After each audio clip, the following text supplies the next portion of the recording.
Hello friends, welcome back to student motivator. पिछले classes में हम लोगों ने कैपेसिटेंस का प्रिंसिपल देखा था और पैरेलल प्लेट कैपेसिटर के लिए कैपेसिटेंस की वैल्यू डिराइव की थी, फार्मूला डिराइव किया था। उसके बाद हम लोगों ने सीरीज एंड पैरेलल कॉम्बिनेशन में इक्विवेलेंट कैपेसिटेंस की क्या वैल्यू हो सकती है वो डिराइव किया। आज इस लेक्चर नंबर 1.30 में हम लोग एनर्जी स्टोर्ड इन कैपेसिटर देखेंगे और फिर इसी से रिलेटेड एनर्जी डेंसिटी देखेंगे और फाइनली हम लोग लॉस ऑफ एनर्जी की स्टडी करेंगे कि जब कोई दो कैपेसिटर्स को जो इंडिविजुअली चार्ज्ड है उसको जब आपस में कनेक्ट किया जाता है तो उसमें कितना एनर्जी लॉस होता है उसको स्टडी करेंगे।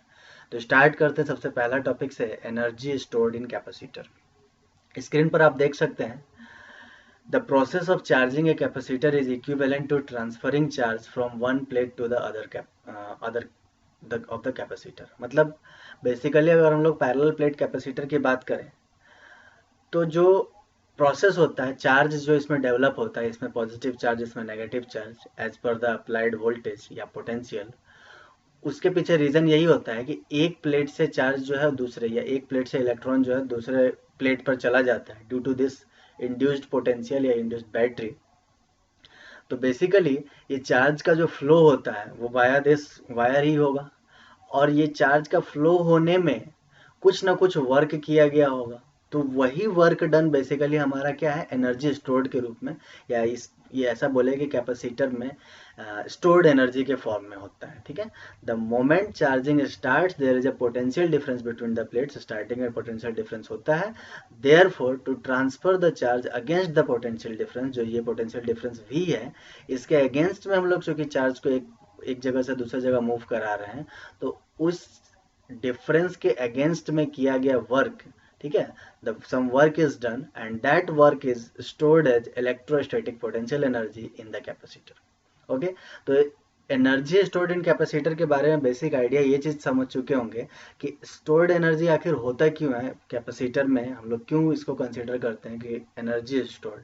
तो रीजन इसके पीछे यही है कि इलेक्ट्रिक पोटेंशियल के अगेंस्ट में हम लोगों को कुछ ना कुछ वर्क करना पड़ता है एक प्लेट से दूसरे प्लेट में चार्ज को ट्रांसफर करने के लिए। ठीक है, अब उसी वर्क डन को हम लोग एनर्जी के रूप में स्टोर करते हैं कैपेसिटर में, या एक तरह से वही वर्क डन स्टोर्ड एनर्जी के फॉर्म में होता है। तो उसी को हम लोग बोलते हैं electrostatic energy in a capacitor या electrostatic stored energy in a capacitor. Okay, अब बात कर लेते हैं कि आखिर ये कितना अमाउंट होगा, इस स्टोर्ड एनर्जी का वैल्यू या फॉर्मूला क्या होगा। अगर मान लेते हैं if D Q be the charge transferred against the potential difference v, ये हमारा पोटेंशियल डिफरेंस v है और इसके अगेंस्ट में एक स्मॉल चार्ज ट्रांसफर किया जाता है, डी क्यू ट्रांसफर किया जाता है फ्रॉम प्लेट लेफ्ट साइड जो प्लेट है उससे राइट साइड वाले प्लेट में। ठीक है, तो डी क्यू चार्ज को ट्रांसफर किया गया यहाँ से यहाँ, इसका मतलब ये हुआ जो वर्क डन हुआ वो होगा v इंटू डी क्यू। ये तो हम लोग पहले पढ़ ही चुके हैं कि एक कूलॉम चार्ज को किसी एक पॉइंट से दूसरे पॉइंट तक ले जाने में जो वर्क डन होता है उसी को हम लोग बोलते हैं पोटेंशियल डिफरेंस। तो डी क्यू चार्ज को ले जाने में कितना वर्क डन होगा तो उस चार्ज से मल्टीप्लाई कर देंगे इस इलेक्ट्रिक पोटेंशियल डिफरेंस को। ठीक है, तो ये डिफरेंस जो पोटेंशियल डिफरेंस है, जब हम लोग डी क्यू चार्ज को मल्टीप्लाई करते हैं तो ये जो वैल्यू आती है वी डी क्यू, ये इक्वल किसके हो जाता है, ये वर्क डन के इक्वल हो जाता है। इस प्लेट से इस प्लेट तक जो चार्ज ले जाने में वर्क डन हुआ अगेंस्ट दिस पोटेंशियल, वो वर्क डन के इक्वल हो गया। ओके, अब आगे बात कर लेते हैं। तो V का फॉर्मूला हम लोगों को ऑलरेडी पता है for this parallel plate capacitor, या फिर कैपेसिटर के लिए जनरलाइज फॉर्मूला भी है V equals to Q by C. ठीक है, तो हम लोग लिख सकते हैं कि ओवरऑल जो वर्क डन हुआ किसी स्मॉल डी क्यू चार्ज को एक प्लेट से दूसरे प्लेट तक ले जाने में, वो हुआ Q by C into D Q. अब हम लोगों को टोटल वर्क डन निकालना, तभी तो हम लोग टोटल एनर्जी स्टोर्ड निकालेंगे। तो जब हम लोग टोटल वर्क डन की तरफ जा रहे हैं तो हम लोग बेसिकली इंटीग्रेट कर देंगे। स्मॉल चार्ज के लिए हम लोगों ने वर्क डन निकाला, अब इस स्मॉल चार्ज को अगर हम लोग इंटीग्रेट कर दें फॉर द एंटायर चार्ज, जितना प्लेट पर टोटल चार्ज है उसके लिए, तो हम लोग क्या कर देंगे, इंटीग्रेशन कर देते हैं। इंटीग्रेशन करने के लिए हम लोग इनिशियल वैल्यू मतलब सबसे कम वैल्यू 0 और फिर मैक्सिमम वैल्यू कहाँ तक, जो टोटल जो मैक्सिमम चार्ज जहाँ तक पॉसिबल हो सकता है, तो कहाँ तक चार्ज पॉसिबल होता है, क्यू चार्ज। ठीक है, सपोज कर लेते हैं कि फाइनल जो चार्ज इन दोनों के बीच में जो स्टोर हुआ वो हुआ क्यू। ठीक है। तो एनर्जी स्टोर्ड जब हम लोग निकाल रहे हैं तो जीरो से लेकर क्यू तक, क्योंकि डी क्यू की वैल्यू, चार्ज की वैल्यू इंटीग्रेट कर रहे हैं, तो इसीलिए डी क्यू का लिमिट देंगे। डी क्यू की मिनिमम वैल्यू जीरो, और जीरो से स्टार्ट किया हमने और कहाँ तक स्टोर कर दिया चार्ज को, क्यू चार्ज तक। ओके, तो जब इंटीग्रेट करते हैं तो इंटीग्रेशन का बेसिक फॉर्मूला आपको पता होगा ही कि 1/c, ये जो c जो है वो तो कांस्टेंट होता है, और ये सिंपली q dq का इंटीग्रेशन जो होता है q स्क्वायर बाई 2। ये बेसिक इंटीग्रेशन फॉर्मूला है जो कि आप लोग मैथ्स में ऑलरेडी कवर कर चुके होंगे। तो q स्क्वायर बाई 2 इसका इंटीग्रेशन हो गया, q स्क्वायर बाई 2, और 1/c, मतलब c जो है डिनोमिनेटर में तो पहले से है ही, जो कि कांस्टेंट है, कैपेसिटेंस की वैल्यू इसके बीच का कांस्टेंट है। ओके, तो पोटेंशियल एनर्जी जो स्टोर हुआ, इनिशियली अगर कोई चार्ज नहीं था और चार्ज को क्यू तक पहुंचाने में, मतलब दोनों के बीच में जो चार्ज स्टोर हुआ वो क्यू चार्ज स्टोर कराने में जो टोटल स्टोर्ड एनर्जी हो गया, वो हम लोगों का हाफ क्यू स्क्वायर बाई सी हो गया। मतलब अगर दो पैरेलल प्लेट्स हैं या कैपेसिटर है, पैरेलल प्लेट कैपेसिटर है जिसमें कि चार्ज स्टोर्ड है क्यू और उसके कैपेसिटेंस की वैल्यू सी है, तो उसका एनर्जी स्टोर्ड जो है वो है हाफ क्यू स्क्वायर बाई सी। अब क्यू की वैल्यू, कि हम लोग जानते हैं Q equals to C V होता है, तो Q के जगह पर अगर हम लोग सी वी रखते हैं तो एक और फॉर्मूला हम लोग लिख सकते हैं in terms of capacitance and potential. ठीक है, तो वो हो जाएगा हाफ सी वी स्क्वायर। अगर हम चाहें तो इसी फॉर्मूले को पोटेंशियल डिफरेंस और चार्ज के रिस्पेक्ट में भी डिराइव कर सकते हैं। तो C को हम लोगों को रिप्लेस करना होगा Q बाई वी से, तो C के जो हम लोग Q बाई वी से रिप्लेस कर देंगे तो हाफ क्यू वी आ जाएगा। मतलब ऑल्टरनेटली हम लोग इन तीनों फार्मूला में से कोई भी फार्मूला यूज कर सकते हैं। मतलब किसी पैरेलल प्लेट कैपेसिटर के अक्रॉस में चार्ज, कैपेसिटेंस या उसके अक्रॉस पोटेंशियल डिफरेंस, इन तीनों में से कोई भी दो पता हो तो हम बता सकते हैं कि उसमें कितना एनर्जी स्टोर्ड है। आगे बढ़ते हैं, एनर्जी डेंसिटी की बात करते हैं। तो एनर्जी डेंसिटी की जब हम लोग बात कर रहे हैं तो बेसिकली सबसे पहले देखते हैं कि एनर्जी टोटल कितना है। तो टोटल एनर्जी स्टोर्ड है हम लोगों का हाफ सी वी स्क्वायर, जो जनरल इन तीनों में से अगर बात की जाए तो ज़्यादा मोस्ट पॉपुलर फॉर्मूला है या ज़्यादा यूज़ किया जाता है फॉर्मूला, वो हाफ सी वी स्क्वायर ही है।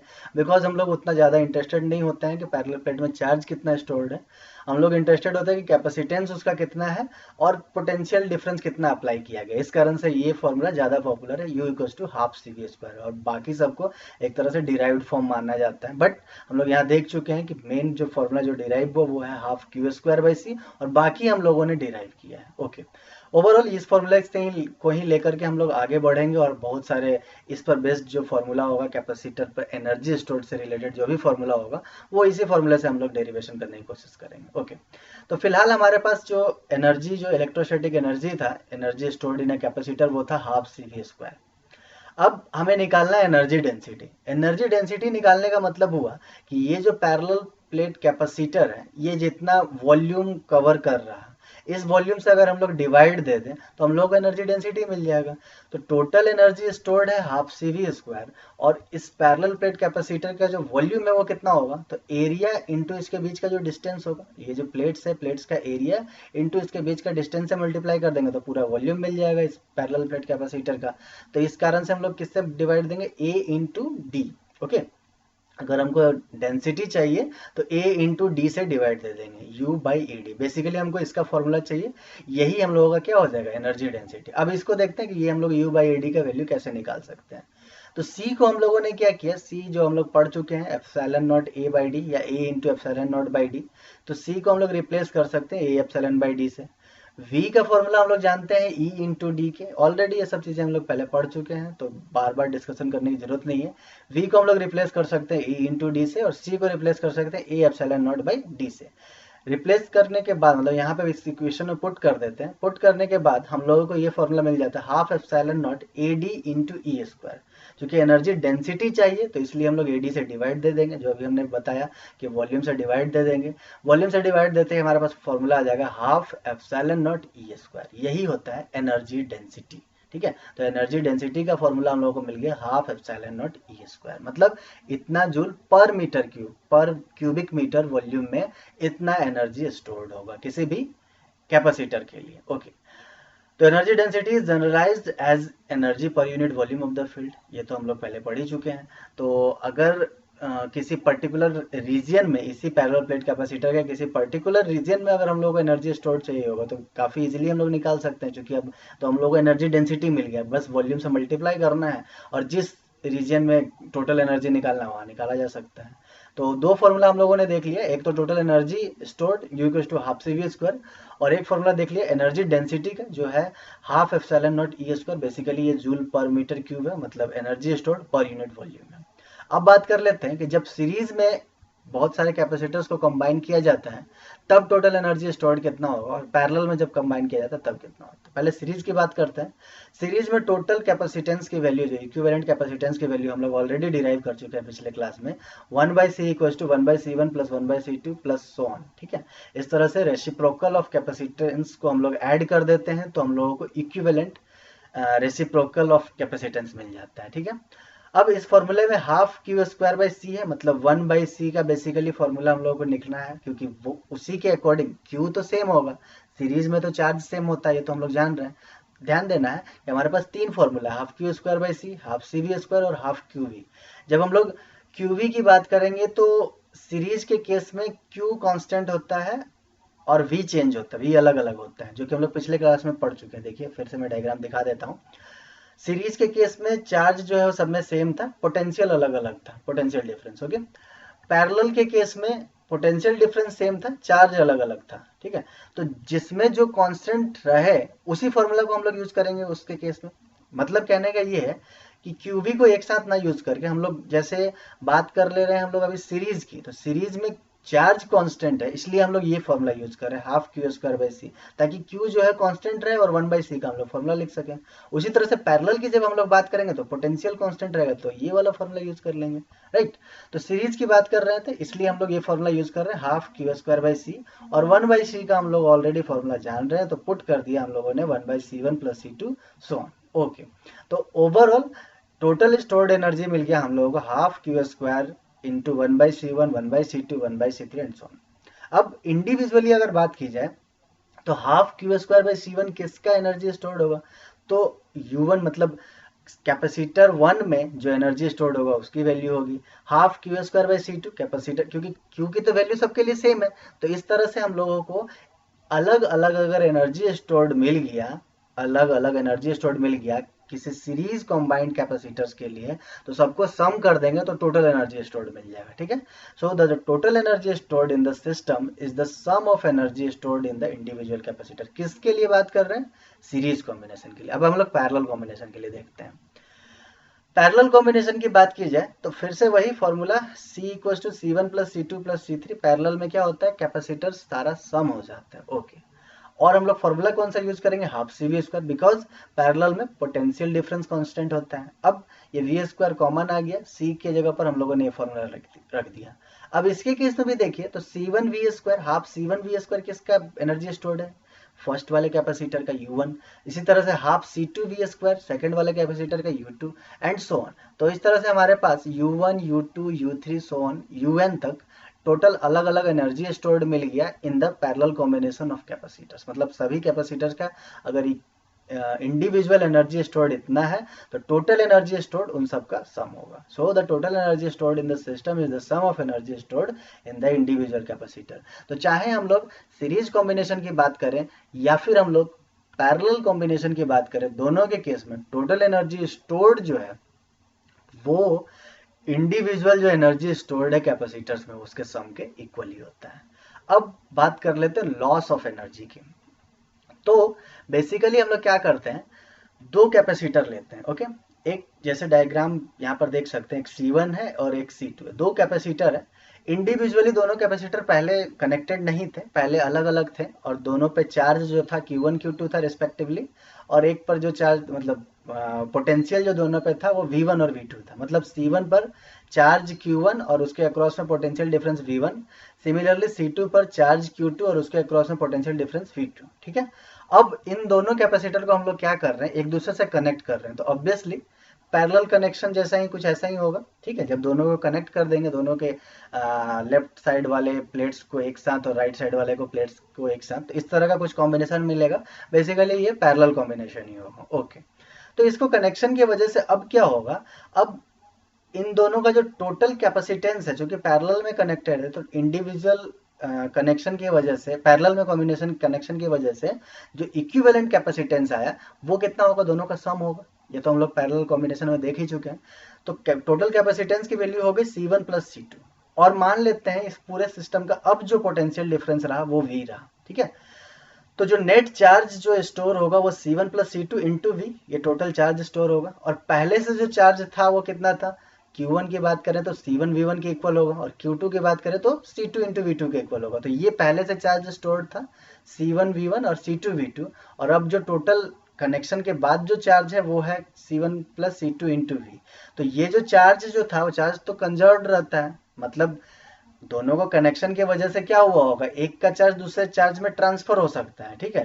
चार्ज का तो लॉस होगा नहीं, तो ट्रांसफर होने के लिए तो कनेक्शन चाहिए। ये और किसी सिस्टम से कनेक्टेड नहीं है। इसका मतलब ये है कि C1 कैपेसिटर जो है उसका चार्ज या तो C2 में गया होगा या C2 का चार्ज C1 में गया होगा, बट ओवरऑल सिस्टम का जो चार्ज है वो इंडिविजुअल जो पहले दोनों के पास चार्ज था उन दोनों के सम के इक्वल ही होगा। ओके, तो नया चार्ज टोटल हमारे पास C1 plus C2 into we है। C1 प्लस C2 इसलिए क्योंकि पैरेलल कॉम्बिनेशन है, और V से मल्टीप्लाई नया पोटेंशियल डिफरेंस मान लेते हैं, ठीक है। तो charge will be conserved, it means पहले जो सिस्टम का टोटल चार्ज था C1 V1 plus C2 V2 दोनों का मिला के वो अभी पूरे सिस्टम का जो चार्ज है उसके इक्वल होगा।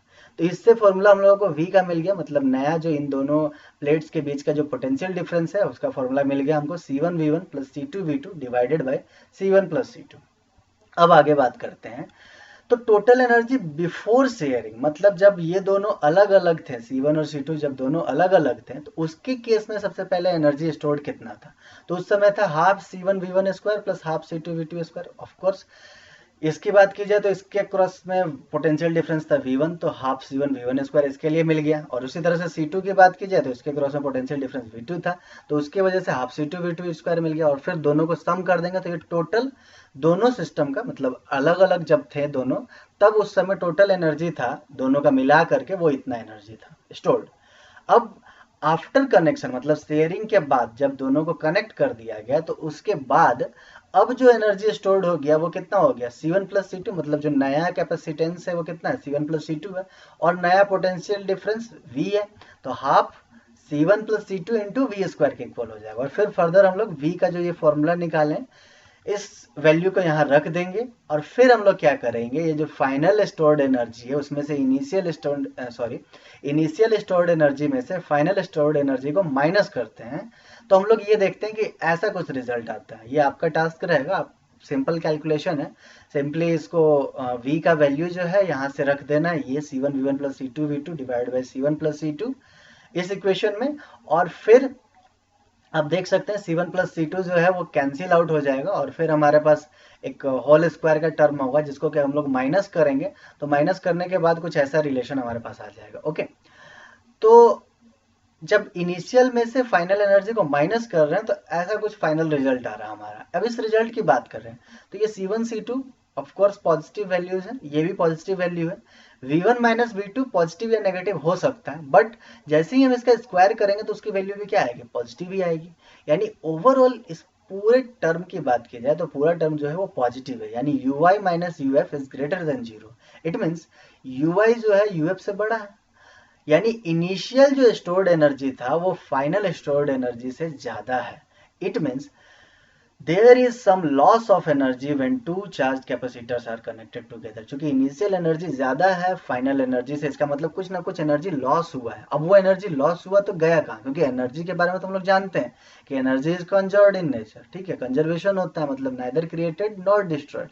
इट मीन्स कहीं ना कहीं वो जो लॉस हुआ है वो किसी न किसी फॉर्म में जनरेट हुआ होगा, तो वो फॉर्म जो जनरेट हुआ है, तो loss of energy appears as heat and the wire connecting of the two capacitors में बिकम हॉट।